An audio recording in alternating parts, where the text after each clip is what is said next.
সুপ্রিয় শিক্ষার্থী, আসসালামু আলাইকুম। আরিফস একাডেমির পক্ষ থেকে তোমাদেরকে জানাই শুভেচ্ছা। আশা করি তোমরা ভালো আছো এবং সুস্থ আছো। তো আজকে আমি তোমাদের গণিত বইয়ের পৃষ্ঠা নম্বর 104, ঠিক আছে, অনুশীলনের প্রশ্ন সমাধান করব। তো আজকে আমরা 9, 10, 11, 12, ঠিক আছে, এই 4টি অঙ্কের সমাধান করব।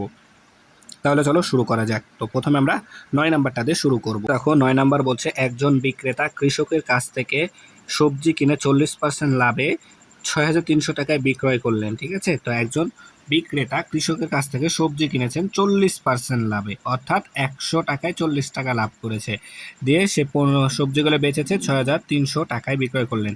সবজির ক্রয় মূল্য কত ছিল সেটা আমাদেরকে বের করতে হবে, ঠিক আছে।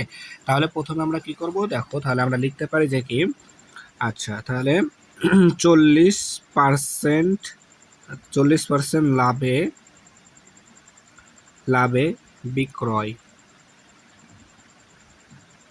বিক্রয় সমান সমান আমরা লিখতে পারি কি, তাহলে 40% লাভ করে, ঠিক আছে, অর্থাৎ ক্রয় মূল্য 100 টাকা, তাহলে আরও 40% লাভ করেছে, মানে 40 টাকা লাভ করেছে। তাহলে 100 যোগ এখানে মূল্য হবে, ঠিক আছে, তাহলে 100 যোগ 40 সমান সমান 140 টাকা, ঠিক আছে। তাহলে 40% লাভে বিক্রয় মূল্য সমান সমান 100 যোগ 40, 140 টাকা, ঠিক আছে। তাহলে এটা কি হলো, আমাদের বিক্রয় মূল্য আসলো। আমাদের চাইছে কি ক্রয় মূল্য, তাহলে ক্রয় মূল্যটাকে কি ডানে দিতে হবে, তাই না। তাহলে আমরা এখন এটা যদি লিখি, তাহলে দেখো বিক্রয় মূল্য বিক্রয় মূল্য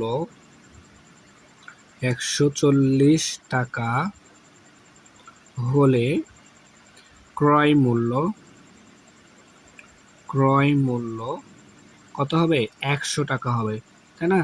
তার কারণ কি, শতকরায় 40 টাকা লাভ করেছে, 40% মানে কি শতকরা, অর্থাৎ 100 টাকায় 40 টাকা লাভ করেছে, তাই না। তাহলে এখন আমরা কি করব, বিক্রয় মূল্য 1 টাকা হলে ক্রয় মূল্য হবে, তাহলে এটা সবসময় উপরে থাকবে, আর এই যে এখানকার যে সংখ্যা থাকবে সেটা কি নিচে চলে যাবে, তাহলে 140 নিচে চলে আসলো, তাই না। তাহলে এখন আমাদের বিক্রয় মূল্য কত দেওয়া আছে, 6,300 টাকা। তাহলে বিক্রয় মূল্য 6,300 টাকা হলে ক্রয় মূল্য, তাহলে এই এখন এই নিচের এই সংখ্যাটা কি উপরেরটার সাথে গুণ হয়ে যাবে, তাহলে 6,300 গুণ 100 ভাগ হচ্ছে 140, তাহলে এখানে একটা শূন্য, এখানে একটা শূন্য কেটে দিলাম, ঠিক আছে।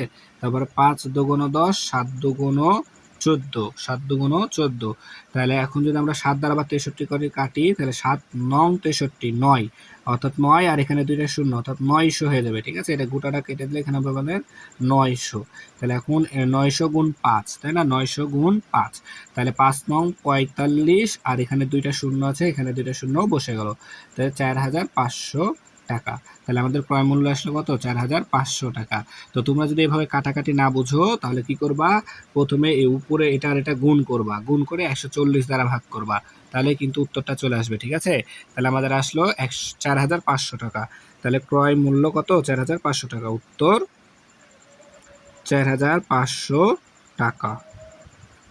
একেবারে সহজ অঙ্ক, ঠিক আছে। তাহলে আশা করি বুঝতে পেরেছো এটা। 10 নম্বরটা, তাহলে তো 10 নম্বর বলছে 150 টাকায় একটি জিনিস ক্রয় করে কত দামে বিক্রয় করলে 30% লাভ হবে, ঠিক আছে। 30% লাভ অর্থাৎ কি 100 টাকায় 30 টাকা লাভ করতে হবে, তাই না।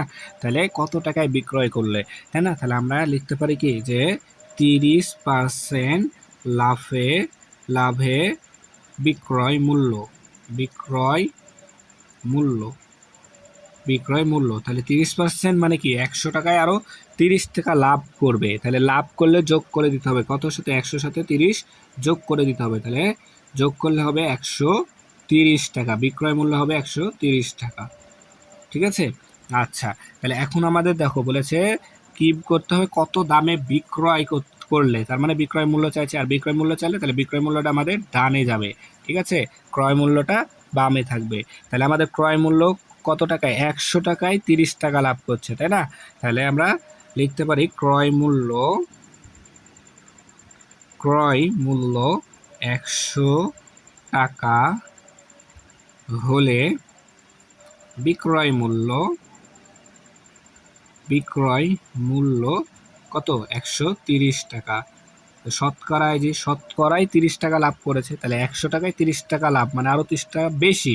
তাহলে 100 সাথে 30 যোগ করলে 130 টাকা পেলাম।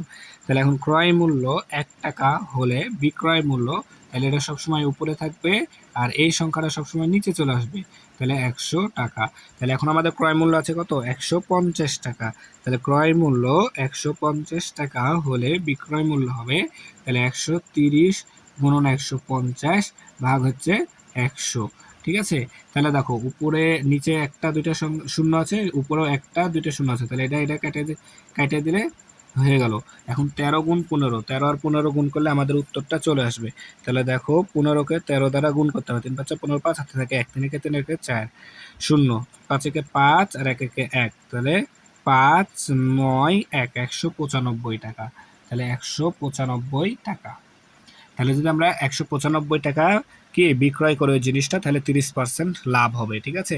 তাহলে আমরা এখন এখানে লিখতে পারি উত্তর 195 টাকা। তাহলে এটা হচ্ছে আমাদের বিক্রয় মূল্য 195 টাকা। তাহলে দেখো এবার আমরা 11 নম্বরটা সমাধান করব। ঠিক আছে? তো 11 নম্বর বলছে উপকূলীয় একটি উপজেলার জনসংখ্যা ছিল 76,350 জন। ঠিক আছে? সমুদ্র উপকূলে পানির উচ্চতা বৃদ্ধির কারণে 4% মানুষ অন্যত্র চলে গেল। ঠিক আছে? তাহলে আমাদের জনসংখ্যা ছিল 76,350 জন, পানির উচ্চতা বৃদ্ধির কারণে 4% মানুষ, অর্থাৎ 100 জনে 4 জন, 100 জনে 4 জন মানুষ অন্য জায়গায় চলে গেল। তো বলছে বর্তমানে ওই উপজেলার জনসংখ্যা কত? ঠিক আছে? যে 4% মানুষ চলে গেল, তারপরে কতজন মানুষ থাকবে সেটা আমাদেরকে বের করতে হবে এখন। ঠিক আছে?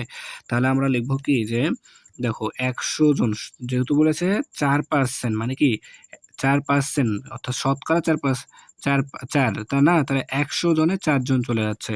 তাহলে আমরা এখানে লিখবো যে 100 জনে অন্যত্র চলে যায়, অন্যত্র চলে যায় সমান সমান 4 জন। ঠিক আছে? কতজন চলে যাচ্ছে সেটা আমরা আগে বের করব। ঠিক আছে? তাহলে এখন একজনে অন্যত্র চলে যায় সমান সমান, তাহলে 4 থাকবে উপরে আর 100 চলে আসবে আমাদের নিচে, এতজন। তাহলে আমাদের জনসংখ্যা 76,350 জন জনে। ঠিক আছে? অন্যত্র চলে যায়, তাহলে 76,350 গুণন 4 ভাগ হচ্ছে 100। ঠিক আছে? তাহলে দেখো এখন যদি আমরা কাটাকাটি করি তাহলে কিন্তু আমাদের হয়ে যাবে, তাহলে এই শূন্য আর এই শূন্য কেটে যাবে। ঠিক আছে? এরপর দেখো আমাদের তাহলে এখানে থাকছে 7,635। হ্যাঁ, শূন্য শূন্য কাটা, তাহলে 7,635 গুণ 4 ভাগ 10। তাহলে এটা প্রথমে গুণ করে ফেলি। তাহলে গুণ করলে দেখো 4 5 20, 20 শূন্য, হাতে থাকে 2, 3 4 12, 12 2 14, 14 4, হাতে থাকে 1, তারপর 4 6 24, 24 আর 1 25, 25 এর 5, হাতে থাকে 2। ঠিক আছে? তারপর দেখো 4 7 28, 28 আর 2 30, 30,540 ভাগ নিচে 10 আছে, 10 দিয়ে দিলাম। ঠিক আছে? এখন এই শূন্য আর এই শূন্য কেটে যায়, তাহলে থাকছে আমাদের কত? 3,054, 3,054 জন। ঠিক আছে? তাহলে 3,054 জন কি অন্যত্র চলে গেছে। ঠিক আছে? তাহলে দেখো আমাদের জনসংখ্যা মোট ছিল 76,350, এর মধ্যে 3,054 জন চলে গেল। তাহলে এখন আমরা যদি এটা বিয়োগ করে ফেলি তাহলে কতজন এখন যদি বর্তমান জনসংখ্যা আছে সেটা চলে আসবে, তাই না? তাহলে আমরা এখন যদি এটা বিয়োগ করি তাহলে দেখো লিখতে হবে কি যে বর্তমান বর্তমান জনসংখ্যা, বর্তমান জনসংখ্যা, তাহলে আমরা 76,350 থেকে বিয়োগ করে দিচ্ছি 3,054 জন, তাহলে আমাদের উত্তরটা চলে আসবে। তাহলে দেখো 0 থেকে 4 বাদ দিতে হবে, অর্থাৎ 10 থেকে 4 বাদ দিলে 6, 10 থেকে 4 বাদ দিলে 6, হাতে থাকে 1, 1 দিয়ে 5কে 5 হয়ে গেল 6। তাহলে দেখো 5 থেকে 6 বাদ দেবে না, তাহলে 15 থেকে 6 বাদ দিলে হবে 9। ঠিক আছে? তাহলে হাতে থাকবে 1, এই 1 দিয়ে দিলাম, শূন্যকে 0 হয়ে গেল আবার 1। ঠিক আছে? তাহলে 3 থেকে 1 বাদ দিলে 2, 3 থেকে 1 বাদ দিলে 2, তারপরে 6 থেকে 3 বাদ দিলে 3 আর 7 এখানে থেকে যাবে। তার মানে আমাদের আসছে 73,296 জন, 73,296 জন। ঠিক আছে? তাহলে উত্তর 73,296 জন। ঠিক আছে? বার্ষিক 5% মুনাফায় 600 টাকা বিনিয়োগ করলে 5 বছরের মুনাফা সহ আসল কত হবে? ঠিক আছে? তো এখানে দেখো বার্ষিক মুনাফা, অর্থাৎ মুনাফার হার দেওয়া আছে আমাদের। আসল 600 টাকা আর হচ্ছে সময় 5 বছর। তাহলে আমাদের যেটা দেওয়া আছে সেটা আমরা লিখে নিই যে দেওয়া আছে মুনাফার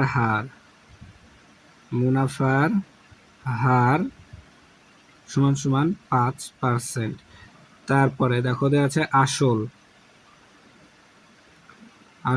600 টাকা, সময় দেওয়া আছে আমাদের 5 বছর, সময় 5 বছর। তাহলে প্রথমত আমাদের বের করতে হবে কি মুনাফা, ঠিক আছে। তাহলে অতএব মুনাফা সমান আমরা সূত্র কিন্তু জানি, ঠিক আছে।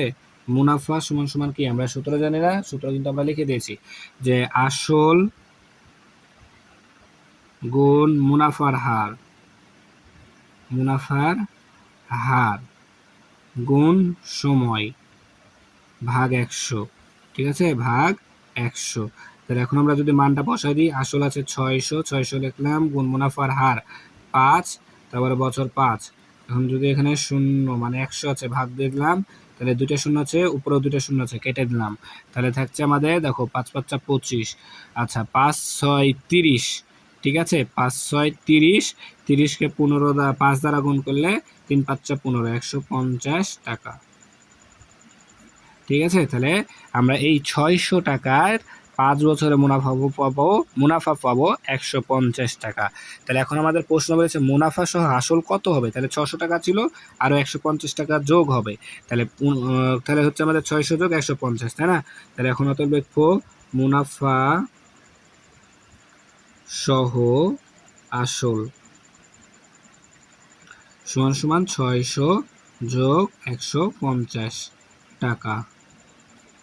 তাহলে যদি যোগ করি 750 টাকা হবে, ঠিক আছে, 750 টাকা। তাহলে উত্তর দেখো 600 আর 150 যোগ করলে 750 হয়, তাহলে উত্তর 750 টাকা, ঠিক আছে। তাহলে আশা করি অঙ্কগুলো বুঝতে পারলা। তাহলে আজকে পর্যন্তই। ভিডিওটি ভালো লাগলে অবশ্যই লাইক কমেন্ট শেয়ার করতে ভুলবেন না এবং পরবর্তী ভিডিও সবার আগে পেতে আমাদের চ্যানেলটি সাবস্ক্রাইব করে রাখো। আল্লাহ হাফেজ, আসসালামু আলাইকুম ওয়া রাহমাতুল্লাহ।